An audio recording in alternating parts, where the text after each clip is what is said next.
Hello, everyone. Welcome to our webinar on Syria. With our panelists, we will discuss how to navigate relations with Syria's new leadership. And my name is Suat Çubukçu, and it's a privilege to moderate today's discussion. I would like to thank the Orion Policy Institute in Washington, D.C., and the Cross-Border Conflict Evidence Policy and Trends Program, which is in short XCEPT at King's College London, for their contribution in organizing this timely webinar. Today, I'm joined by 4 distinguished scholars with expertise on Syria from diverse disciplines, but all affiliated with King's College London at some level. Welcome all for joining us today.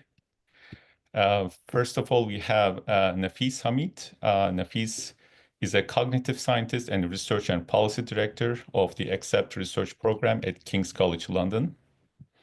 And second, we have Nils Mallock.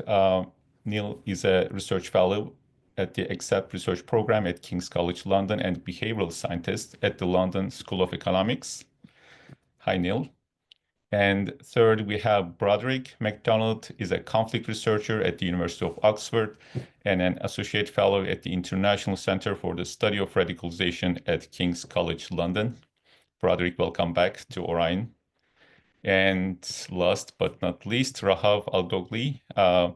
She is a lecturer of Middle East and North African Studies at Lancaster University and a consultant researcher at the XCEPT research program at King's College London. Thank you all for joining us today. And as a reminder, we'll have a Q&A as we get close to the end. Please feel free to submit your questions using Q&A function at any time. Please don't wait till end.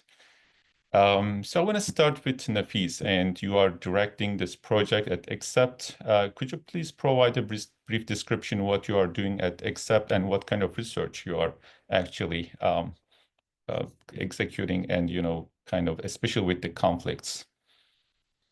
Sure, my pleasure. Thanks for having me. Thanks for having my colleagues.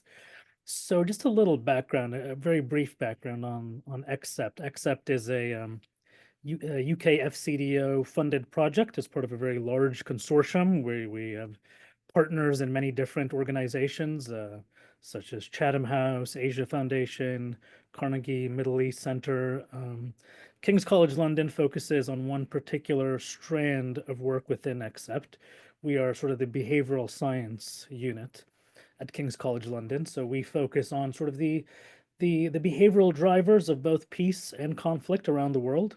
We have very large teams using a mixture of methods, qualitative and quantitative.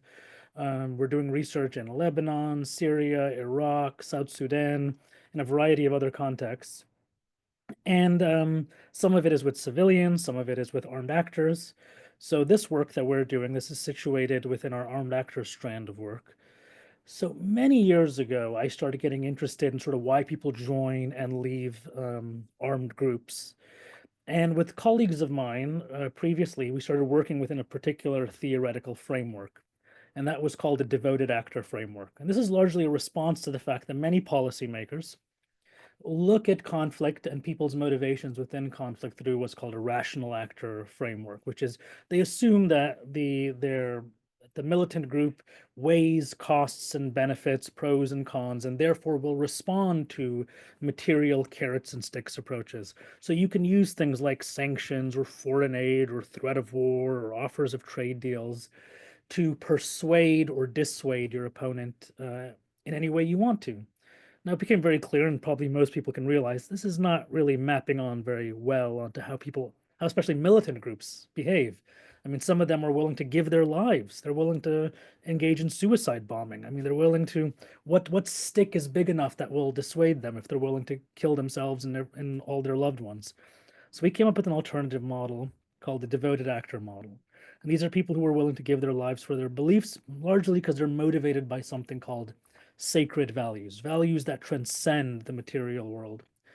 Colleagues of ours have been researching this all over the world. This has been researched not only in the Syrian context, in the Iraqi context, with PKK, with Peshmerga, with FARC, with Tamil Tigers. And this is work done by my colleagues Jeremy Ginges, Scott Etrin, Angel Gomez.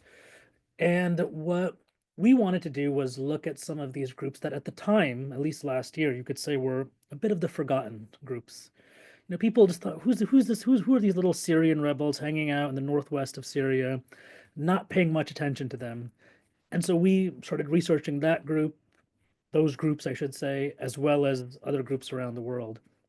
And lo and behold, obviously, everything that happened this December happened. We didn't predict it to happen. But we were very lucky in the sense of, from a research point of view, that we had been at that point collecting, if you combine the surveys and the qualitative interviews, well over 200 surveys and interviews with members of SNA and HTS. And Rahaf and Brody have been continuing to collect qualitative data with those people after the fall of Damascus. So that's sort of like the background of our work. That's sort of the theoretical situation and the methodological situation. And I'm happy to jump in and tell you, statistically what we found, theoretically what we found, what our policy advice is. But I think I've hogged enough airtime for now, so I'll hand it back over to you. So I think it's a great starter, to see your kind of research even before the collapse of Assad regime, like interviewing all these rebels. So I just want to come up with a follow-up question, especially now al-Shara tried to kind of have a unified army. So how possible to integrate all these fighters from HTS, from Syrian National Army, from SOR into a new national military? So you're a cognitive scientist and we have Nils as a behavioral scientist. So how can you explain this? Well, the details of that, I think Rahaf and Brody will be better situated to answer. But Okay. the main thing is, I mean, if you're asking from a cognitive scientist point of view, right? You have what we found is that you had all these different groups who had very different Mhm. political aspirations. Some you could say were hardline Islamist groups, other ones were more nationalist.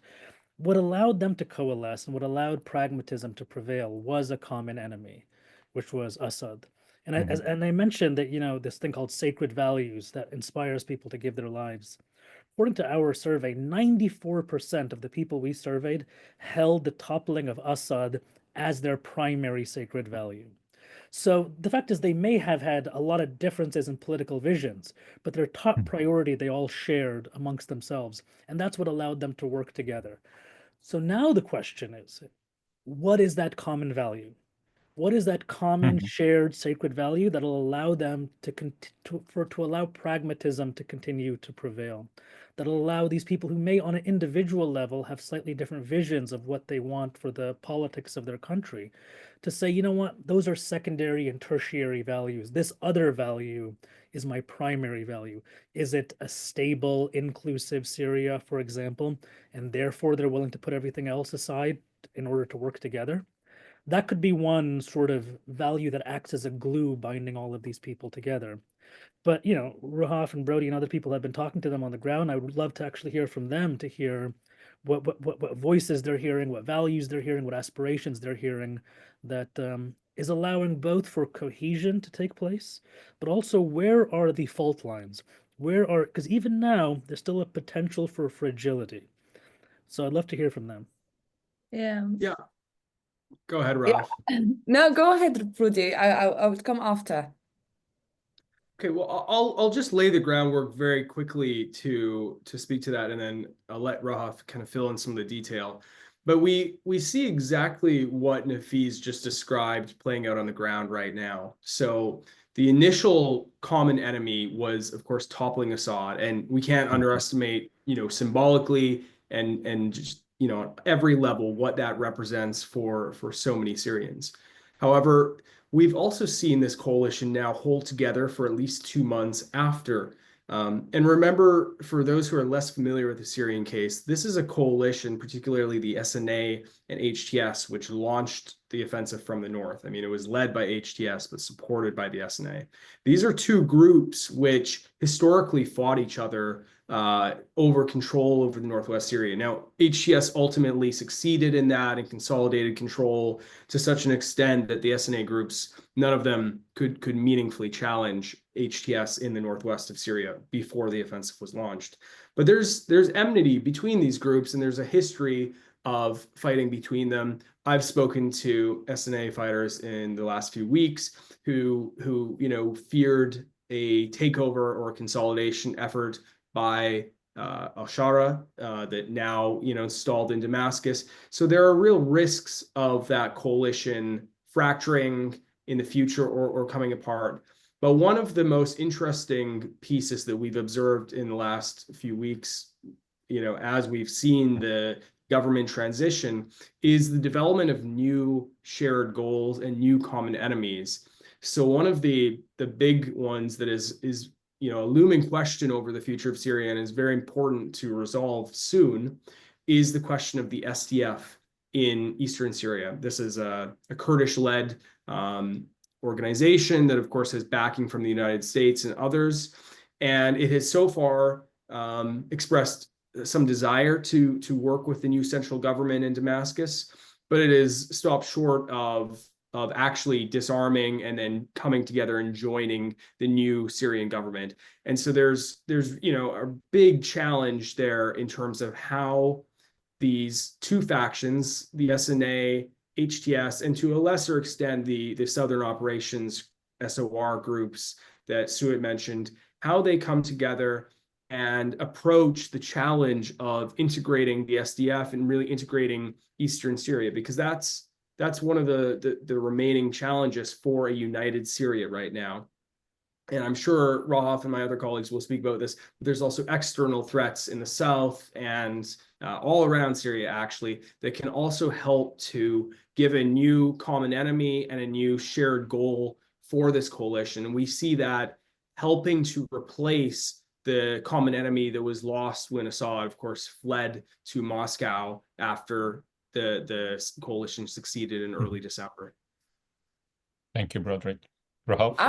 I would totally agree with. I will add a few points to Prudi and what Nafees has just said about the common enemy, which I totally agree with. And I just want to highlight that the story of this kind of a new alliance between SNA and HTS, kind of like more we are fixed on what happened after the fall of Assad from the 8th of December. But I think this alliance, and from my interviews, it shows that this alliance happened, or the infiltration of al-Shara into the SNA group has happened even 2 years before the fall of Assad. And we've seen that kind of like implicit alliance between SNA and HTS, which kind of contributed to a smooth integration. However, even if there was more of a pragmatic alliance between SNA and HTS, I think this alliance is more of, can be called like fragile at the moment. I do agree that the minute of the overthrow of Bashar al-Assad was more of a transformational moment or a euphoric moment among all armed factions, even among those who oppose each other. It was a kind of a revolutionary moment and was captured by many of them, that they don't want to look as if they are traitors to the nation after being liberated. But however, this is not enough. I think what some of the steps that the Ministry of Defense should have taken carefully is, first of all, listening to SNA commanders, and also even with the negotiations with SDF. I think there were some initial steps. If were taken, then we would have seen like this alliance would be stable and more for be seen for a long term. I think one of these things are establishing a representative military council by, for example, representatives of all armed factions, or the main factions within these the Syrian the Syrian military landscape, like representatives from SDF, so the southern factions, and also from Sueda and SNA. I think that would have helped or kind of stabilized this alliance. Second, I think also ways to build the trust. As Prudi just highlighted a few minutes ago, that there are these two groups fought each other, and they have a history of animosity and antagonism actually for a long time. So building trust is really very important. And here comes the file of transitional justice, which I think many of these of the fears and the lack of trust is how this file will be held. or how will be kind of dealt with in the future? Will Sharia will use it at some point to sideline or marginalize any of these central commanders? And also one last point I want to refer to, that till now the restructuring of the Ministry of Defense has been fixated on appointments by loyalty, but not fully on professionalism. One last point as well is, I think the coming next common enemy in the next few months will be Israel. And this can be really held as a national enemy for all Syrians. And sarcastically enough, or ironically enough, having Israel expansion in the south might give kind of a space for more of a consolidation at the military level. Thank you. I just want to quickly add to a point that Rahaf just made about trust as well, because in addition to a new common enemy or common issue that people can rally around and that can provide stability, another factor that may provide glue for this very loose and fragile coalition is the role of leadership itself, right? So like the way that people like al-Shara or other leaders behave very much matters. In fact, one of the things that came consistently out of our interviews as well as the quantitative surveys that we've run over the past years is that rebels were really sensitive to the specific what's called moral integrity of particular leaders. And those don't even have to be like the highest level representatives, but very particular, concrete local commanders, for example, in cases where those leaders were perceived by fighting rebels as losing their moral integrity, often because they were taking bribes and undue influence from foreign actors. Those things very quickly led to people abandoning groups, switching loyalties, etc. So what this can tell us now is that another point of fragility and risk is that in the actions of the new leadership vis-a-vis foreign diplomats and foreign engagement in the new Syria. But I'm sure we'll come back to that later in the discussion. Yeah, thanks, Neil. So, as follow-up with this common enemy, we talk about Israel potential, and how about ISIS? Do you think these groups see ISIS as a common enemy, and ISIS can find a suitable space that they can flourish from Syria? I think I can come very briefly on that, just briefly. I think there is yes, ISIS is there. There is that kind of threat, but not as much as the fact that we have a fractured sovereignty. So the more the time passes regarding the revolutionary moment and the pressuring that symbolically al-Sharia would have exercised over SDF passes, and as the time passes, then we lose that kind of the shiny revolutionary moment that would have actually pressured some of these actors like the SDF or the southern factions. But Israel is like a real enemy. But in terms of ISIS, I think ISIS can be like al-Sharia has been really successful, or HTS successful in the last few years in sidelining and marginalizing or containing. And we have seen the announcement of Ras Din a few weeks ago, saying like announcing their dissolvement, and then we have seen also, I think Broderick can comment on targeting Abu Umran al-Shami in Al-Dana, which is a target that means that the coalition is on containing ISIS in Syria. Yeah, I would just add to that, there's an interesting dynamic here also where you even see collaboration between this new government in Damascus and Western allies, including the United States. There's being reported intelligence sharing between the United States and the new government to prevent an attack on a shrine in Damascus. There may be further collaboration beyond that we don't know about. So it's interesting to see how ISIS is acting in some ways as a common enemy, not just for groups within Syria, but potentially something that the new government can focus on as a way to build international consensus and convey its value and its importance to the rest of the world. One last point, though, on ISIS that I think is critical to mention here is there is significant populations, by some estimates, up to 70,000 IS members or their families in camps in Al-Hol and Al-Raj in eastern Syria that are currently guarded by the SDF. And going back to the last question, this is, one of the big reasons why it is so important, not just for Syria, but for the international community, that there is some kind of a resolution between the new central government in Damascus and the SDF, so that those detention facilities are secure and don't fall, out of control. We know from ISIS's history that its first target, whenever it's trying to rebuild, is prisons and detention facilities. And so there's a real risk that any kind of security vacuums could accentuate that problem.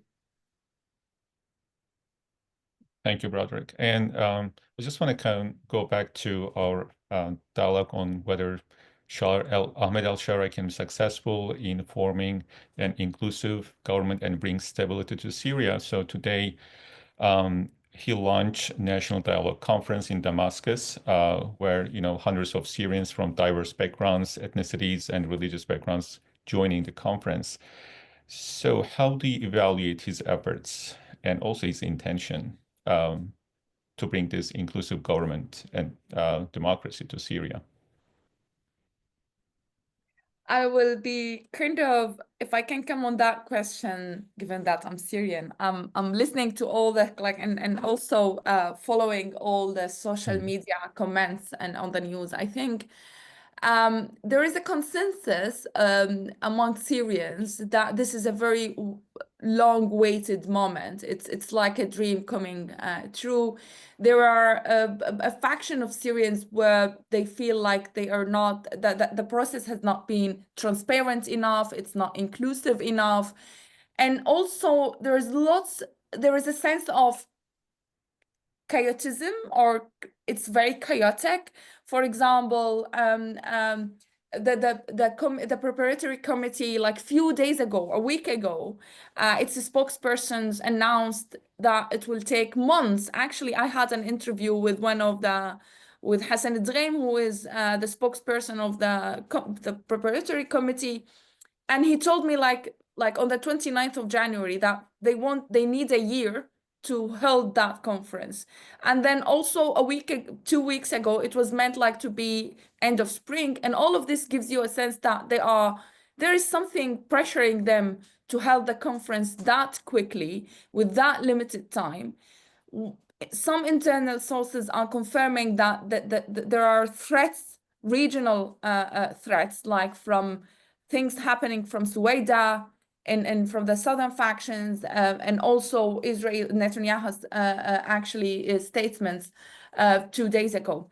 I think what they want, what al-Sharaa wants from this national conference or congress is still not quite clear. Is he fulfilling an international quite kind of requirement that he wants to fill that kind of constitutional gap that we have in Syria? So he held that conference and then change the government early March. It could be that there are certain regional and international pressures on al-Sharaa that kind of stopped him from like continuing the negotiations with SDF and the southern factions, because it's actually symbolically it gives a sense that the sovereignty of Syria is more fractured now that we are holding a national congress that big, with two big parts of the Syrian geography not part of what's happening.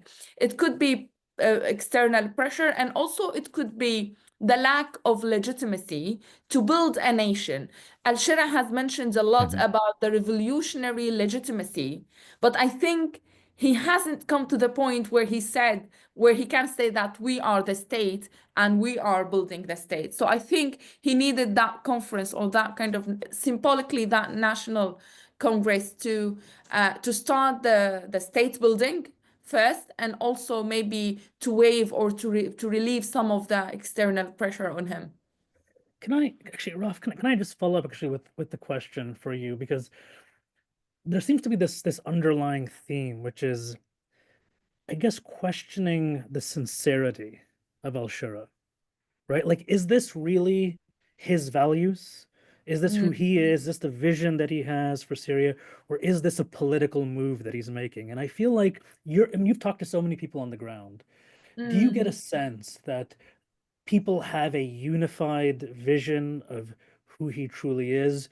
Or is it that he's a bit of a mystery? Really, thank you, Nafees, for that question, because I think it takes me to the methodological challenges of working on Syria, and it's your home country, you know. So part of me feels like there's something raghbawi, or like this is what we wish.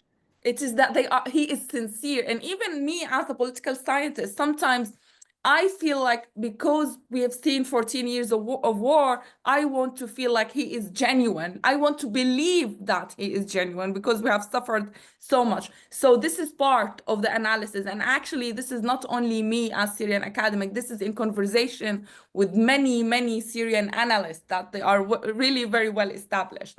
Now, when it comes to genuinity, or is he genuine or sincere? If we follow his discourse, till now, he mentioned democracy only one time. And even in his speech today in the early morning, he said, when he opened the Congress, he said something like, this is a very important step for Syria's history, and we want you to help us. Like, help us finish these steps. And it's quite now well known that this Congress will give some recommendations to the president or to the presidency, but it's not something that will be acted on. So it seems that there was a certain level of genuinity in his speech, and this was, by the way, expressed among Syrians on social media today. Even those opponents to him that they don't agree with, or they are from the opposition, I would call, they felt that he is under really lots of pressure. And I think what's happening in the south is really, really critical. It's at a national level. What's happening in these few days, there is something kind of really threatening to I think to al-Shara happening in the south. So it kind of even if Syrians, that's why I thought like the common enemy now is emerging as Israel. Even if Israel just saying like discursively that undermining Syria's sovereignty, but still that can bring Syrians together. And actually, this can consolidate al-Shara grip on power. And let's not forget, always authoritarian leadership use an external enemy to solidify power or consolidate their like stability. So it could be both, actually. And let me say, like, one last thing, that I don't think he has mentioned something really, really drastically that will make his the hardliners within HTS angry. He hasn't mentioned, even when he has been asked about personal freedoms or the constitution, he always referred to al-huquqiyin or to lawmakers. He is not the one who is gonna make the law. Let's ask legal specialists. It means that he is evading answering these questions. So yeah, but I think he's pragmatic, and he's choosing till now the right words that would kind of not antagonize his like internal kind of hardliners within HTS, and also kind of an acceptable language for even secular Syrians. Thanks, Rafah. You know, you make a great point about his efforts and what he's trying to do. On the other side, it's a hard job, right? To bring all these kind of fragmented, segregated country into a unified country. And also you mentioned about the common enemy, Israel. Do you think it's going to be really useful, especially when we think about the SDF, Syrian Kurds, to bring to the government, and as they still hold the territory in northeast Syria? I mean, this is a question for all of you. Please feel free to jump in. Yeah, I'm happy to jump in on that one. I think it's critical right now that not just the Syrian Kurds or the SDF are included, but really Syrians from all regions, as Rahaf spoke about just before, but also Syrians from all different levels of society as well. This is ultimately the only way that Syria is going to be stable, and we have proof of that because we've just seen what happened to the Assad regime, which was not an inclusive government, right? There were many segments of Syria, many regions of Syria, many communities within Syria that were left out of the Assad family's governing of that country over the last 50 years. And so what we are arguing in our article and what we've always sort of looked at very closely in our research is how we can help support a Syria that brings together all different parts of Syrian society into one inclusive government, because ultimately that's the only way that we have real stability in the region and within Syria, and where it can start to rebuild after 14 years of civil war.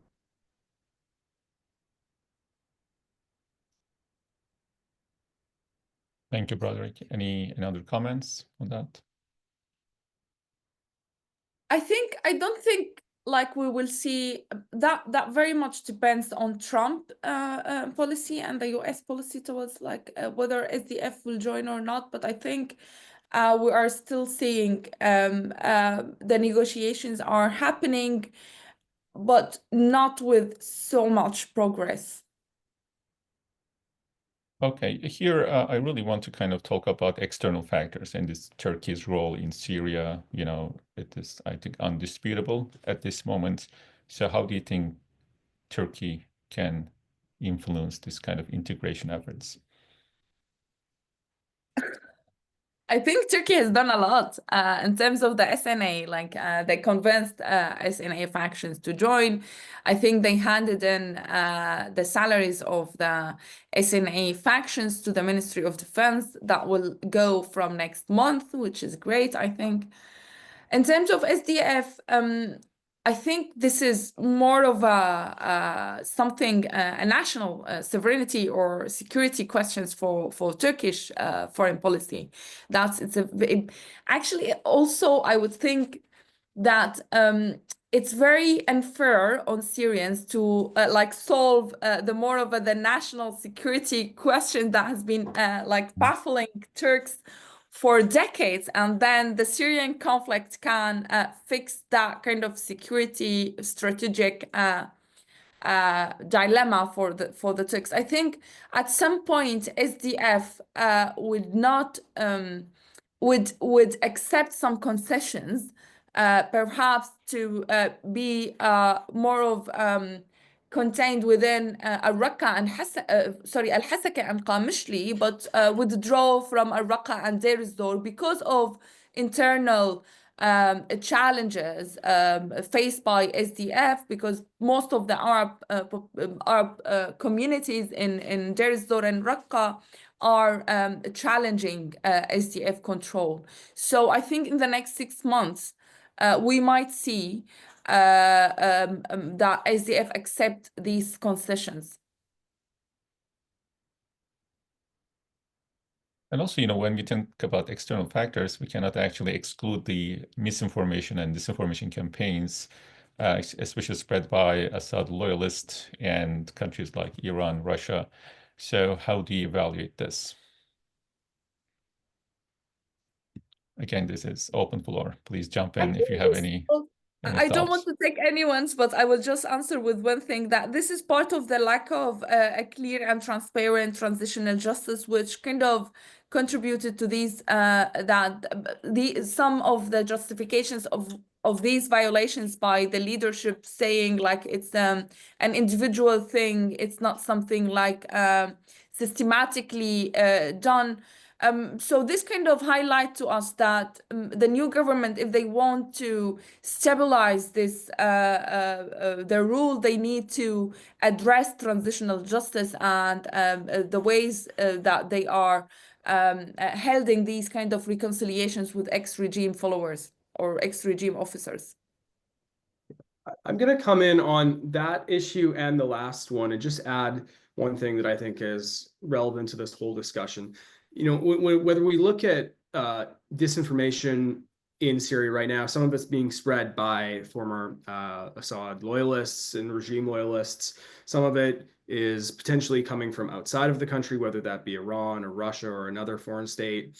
And to your last question about, what is the role that external countries can play and are playing, I think this speaks to a broader question that we've tried to understand and address, which is what's the best way to engage? And I just want to highlight a few kind of high-level points, and then I'm sure Nafees or Nils will come in with some of the data that we've been collecting. But broadly, how we look at this, and Nafees touched on it at the beginning, but we caution against outside countries, whether that be Turkey, the UAE, or even the United States and, sort of so-called Western countries in the European Union and elsewhere. We caution against them kind of coming in with this very, outside framework of, well, we can just pay, the rebels a little bit here, a little bit there to kind of push them in this direction or that direction. We can coerce them, we can persuade them. Oftentimes, two of the worst instances of this that we've talked about previously is when outside countries come and they try to either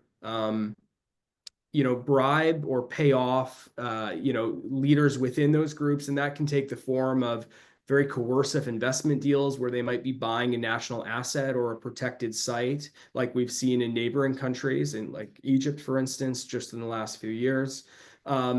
These kind of actions, well, they are bringing some investment to the economy, they really undermine the credibility and moral legitimacy of those leaders.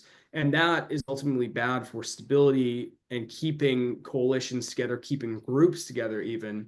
And so what we actually argue for is slightly more nuanced measures. So, things that will make a real difference in terms of rebuilding. We call in the article for tens of billions to rebuild Syria, but this can come through things like unrestricted humanitarian aid, not just for, the emergencies in the early stages, but also rebuilding.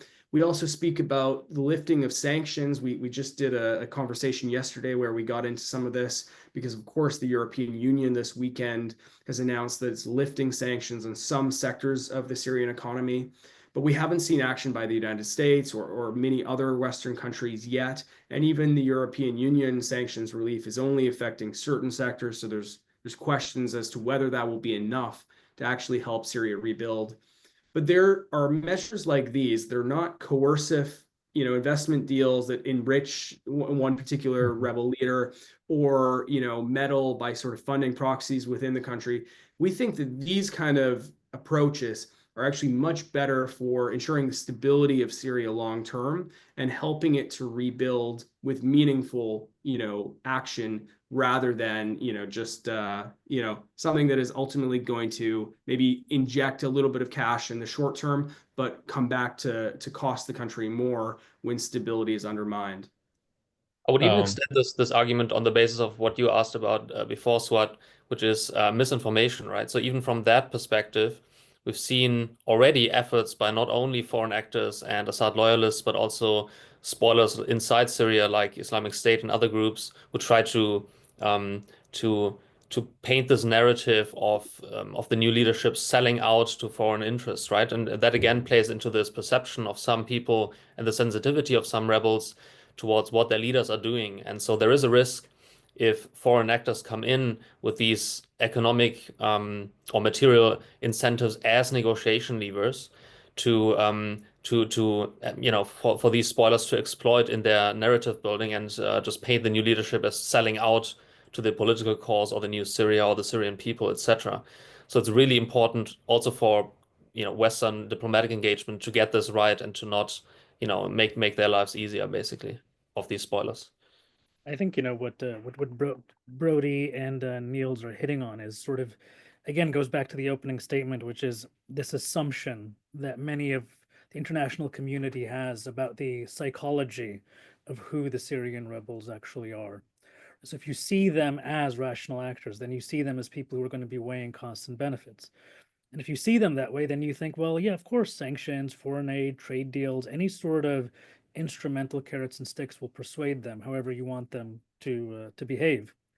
But again, not only just our observations, our research, but even experimental research done in other contexts has shown that oftentimes when you try to use material incentives to persuade or dissuade someone who holds sacred values, it backfires. This is experimental findings. Instead, things like symbolic concessions, which are things that are really meant for trust building, right? And symbolic concessions are not just nice words. There's a lot of nice words that flow out there, right? There need to be, these are comments that need to be made by leaders. They need to be unequivocal. They need to be sincere. And ultimately, they do need to be followed up by actions. But they can be material in the sense of, like the example that Brody gave about the information sharing. You know, like, okay, you're worried about your security. There's a potentially an ISIS attack that's going to happen on a shrine. We have that intelligence. We will give you that intelligence to protect yourself. That's about trust building. That's about showing that there's a relationship here that is more than simply transactional. And it takes many of those actions, not just one state visit or one new embassy that's opened, but a consistent pattern that builds a relationship, that builds trust, not only amongst leader to leader, but more importantly, in the eyes of the followers, because it's that perception amongst the populace that gives the leaders the remit, the flexibility to be able to then continue to negotiate, compromise or not with some of these foreign powers without being perceived as being bought off or ultimately being, you know, at the behaving at the whim of these very powerful international players. You know, four of you actually co-authored an article on foreign affairs, and you talk about these incentives and also foreign aid. And it was a kind of striking argument for me, and I quote here, when foreign governments offer traditional economic incentives to these groups, it can inadvertently undercut the legitimacy of more pragmatic leaders, end quote. Especially when you see Syrians, you know, the government is seeking foreign aid, investment, trade, and everything. So how do you justify this argument? You mentioned about Nafees, you know, it should be based on trust, based on, you know, these strong relationships, but they also need this kind of investments, you know, Yeah. to be able to build up the country. Well, yeah, this is really important because it's important for people not to take the wrong lesson from what we're arguing. We also argue for basically unfettered humanitarian aid to go into the country. We highlight the fact that not enough economic stability, where people lack food and shelter, can actually cause people to rise up against their own leadership and therefore lead to instability. We also call for tens of billions of dollars in reconstruction efforts reconstruction aid to help rebuild the country. So there's a difference between giving economic aid to stabilize the country, to help build it up, to create a sort of base of well-being, so that way people actually have stability, they have dignity in the way they live their life, versus using economic aid as a leverage to strong arm leaders into compromise over contentious sacred value issues. So that's the key difference. If you're just there to help stabilize the country, we support that. If you're using it to even if it's just the perception that leaders are acquiescing or compromising on really contentious issues because of the economic incentives of foreign players, which is where it goes back to the disinformation, misinformation question that you asked. You have all of these spoilers who are actively looking to narratize any decision, any perceived compromise as a compromise that was taken because the character of the leader was compromised by material incentives. And if that's the perception, that's going to undermine the authority, the credibility, the integrity of the leader, which can then risk to fracturing in the coalition. So it's really important to understand the difference between those two uses of economic aid. Thanks for the clarification, Nafees. And also, you know, what we see now, there are more sticks than carrots on Syria, with especially sanctions. So what do you think conditions should be for Western governments, for United States and European countries and other countries to lift the sanctions on Syria's new administration? Yeah, I'll come in on that really quickly, and then others, I think Rahaf has spoken about this in the past, may have thoughts, but I should say my view really is that the history of the sanctions on Syria matters when we look at the situation now, because the conversation is very much shifting to sanctions. This is, the next phase that we are now in. And if you look at the sanctions that were placed on Syria previously, these were designed and justified by the Assad regime or for the Assad regime. Assad is now thousands of miles away after he fled to Moscow, right? So the underlying logic that the sanctions were placed on has now changed, and I think that policymakers need to take that into effect. And we're already seeing, some very established Western governments already do this, both at the state level and the supranational level. So the European Union this weekend, as I mentioned, lifted sanctions at least on some sectors, and I hope that there will be further action on that. But there's also an argument that I think outside countries need to take very seriously when they look at lifting sanctions. And that is, this is not just about internal stability and security in Syria. And again, as Nafees just mentioned, lifting sanctions is a really good way to support Syria, because it doesn't undermine the credibility of leaders like a coercive investment deal might. But it's not just about the internal security. There is also an external logic to this. So we've already seen Russia, China, and other countries that are traditionally thought of as the adversaries of the United States and the European Union already starting to engage with the new Syrian government and the new Syrian leadership, whether that's through phone calls, whether that's through actual visits. And so I think that there is a risk that if Western countries don't take this seriously and start to engage to the extent that they can now, some of these less responsible actors will start to seep back in. We shouldn't forget that Russia has bombed Syria for 14 years. This is not, a partner that we want to see dominate, any kind of external relations with Syria in the future. So there's a real reason for outside countries, Western countries, to engage now and do so cautiously, but start to engage and don't let these less responsible actors seep back in. So I just want to jump into the Q&A. We have so far 5 questions. Thanks our audience for these questions. And there's a kind of related question I want to ask. How does the Syrian government balance between accepting Western support and not looking like a sellout? I can come on this, like, yeah. I've seen a very, and I hear this before even it's on Reuters, that the new leadership, like it's something like leaked, I think, and it's discursively, the leadership is trying to evade that kind of being conceptualized as something, as a sellout to the Western countries by saying or stating that they don't want any, or they wouldn't accept UN supervision over the National Congress. I think that's kind of tiny discourse here and there, and narrative and statements about Syria's sovereignty, agency, and full control of leading the next transitional phase without the supervision of the UN is quite a statement, and it does give us that really the new leadership doesn't want to look as weak. There is a theory in international relations, and it's also in feminism, called masculine protection, where masculine relations between big countries or from the global north and global south, it kind of explain the relationship or the dynamics between a patriarch and a weak woman.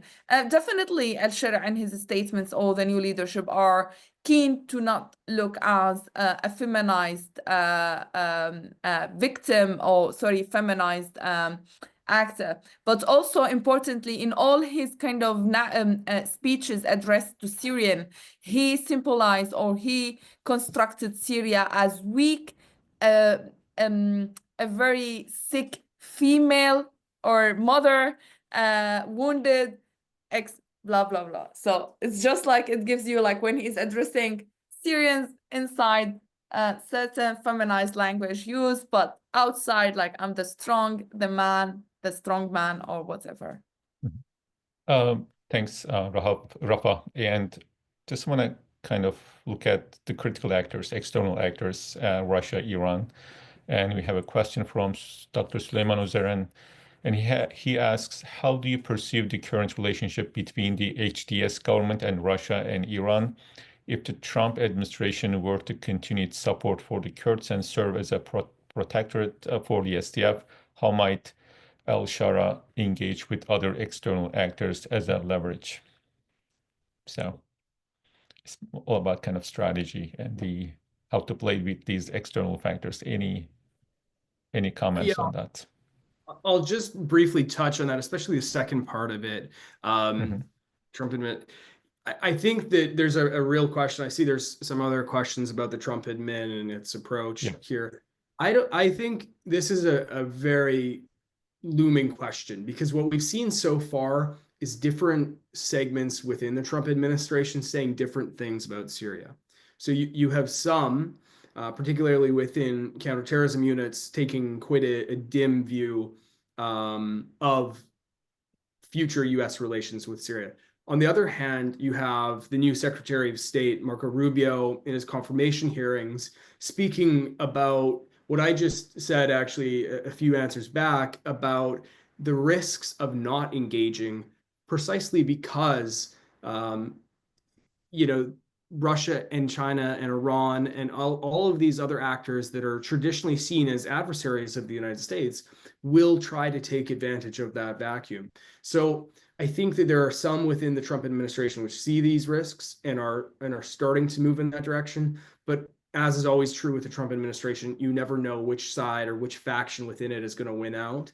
And we also know that there's isolationists within the Trump administration who would want to see the United States simply pull back from all foreign engagements. So I don't have a definitive answer on this one, but I think it's something we're going to have to watch very closely in the weeks ahead. Thanks, Broderick. Any other thoughts on that? Oh, okay. I could just pick up the second part on the Trump, even though it was a different question originally, but I'm also seeing this in the Q&A. What advice would you give to the Trump administration about the future of Syria? Just kind of on the back of Brody's response there. It seems that some of the foreign engagement of especially the new Trump administration, if they do decide to engage in a particular foreign policy context, seems to be to come in fast and bold and just kind of rattle things up and shake things up, and then and honestly, in some contexts, that might actually be helpful to like kind of unfreeze certain negotiation situations. I would say in the Syrian context, I'm happy to discuss with the others, but the problem of Syria is not that things are too stable and and need shaking up. Basically, there's a lot of fragility, as we've pointed out and discussed. And so any engagement in that context, if it does take place, needs to take into consideration these sensitivities and risks of losing diplomatic capital ultimately towards some of these other less responsible actors, as we've discussed. So another question about Kurdish population, especially with Turkey. So there's an ongoing low-profile Kurdish resolution and peace process in Turkey. And the question is whether this will have an effect on Kurdish question in Syria. Yes and no, I think.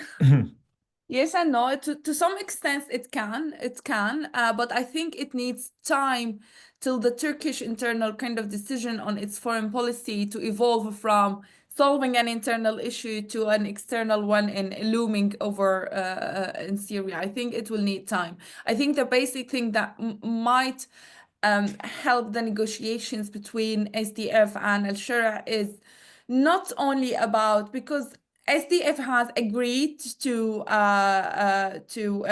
oust its PKK fighters or the foreign fighters, but also this is a weak argument by al-Sharia because he himself, the Ministry of Defense, the new Syrian Ministry of Defense, has many foreign fighters, like just recently appointed in a top rank at top rank levels within the ministry.